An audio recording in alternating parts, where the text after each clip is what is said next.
Talk more about this murder in New York, and how bad the New York City Police Department look. I mean, these guys look absolutely like the Keystone Cops. But at least the Keystone Cops were somewhat, I guess, maybe,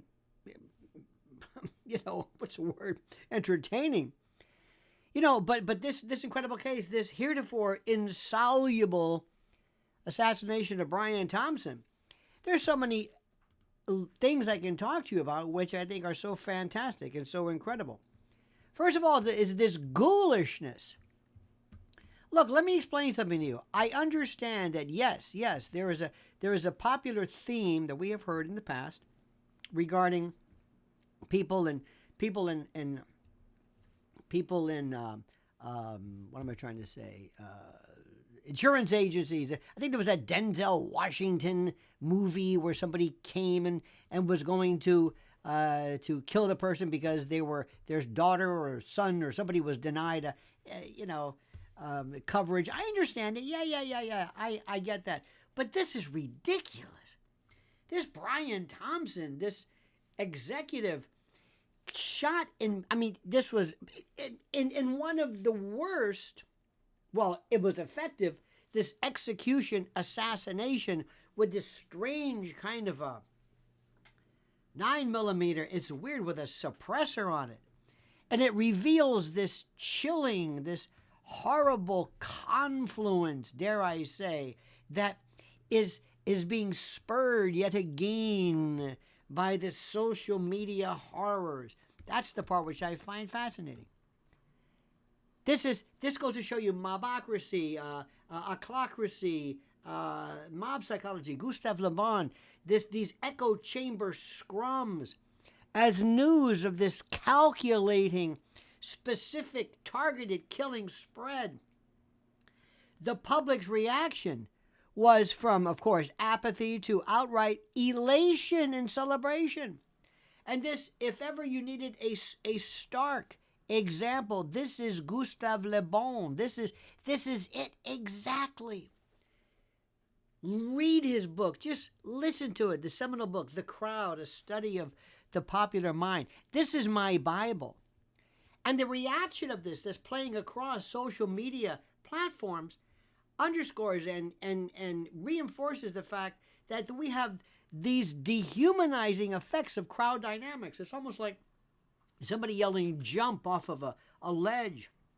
The moral erosion, the collapse of society, of empathy and the like, enabled by anonymity and digital collectivism. And by the way, from the same people who care so much about trans and trans this and trans that, and the trans, and you got the trans, and oh my God, the trans, cut off their penises, give them a penectomy, castrate them, obliterate and mutilate their genitals because we care. But this son of a bitch, who cares?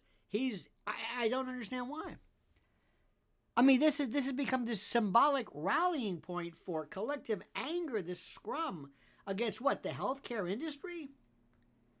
You didn't care about Obamacare. If ever there was an abomination, it's Obamacare. Anybody ever hear of the Bronze Plan? There is no Bronze Plan. It should be called the plastic or the cardboard plan. Let me tell you something. In The Crowd, this book, Le Bon argues that individuals within a crowd often will surrender their collective and personal responsibility and critical thinking to the collective will of the group. And in this digital age, the crowds, transcend and expand beyond physical spaces, and they form in online communities and little worlds. I still know people who live in Instagram. They live there. They live in Instagram. Don't you understand this? They live in this fantasy world, this collective fantasy world of I don't even know what the hell it's called. It's the strangest thing I've ever seen. They live there. They live in this world, this fantasy, fanciful world of I don't know what. But it's incredible.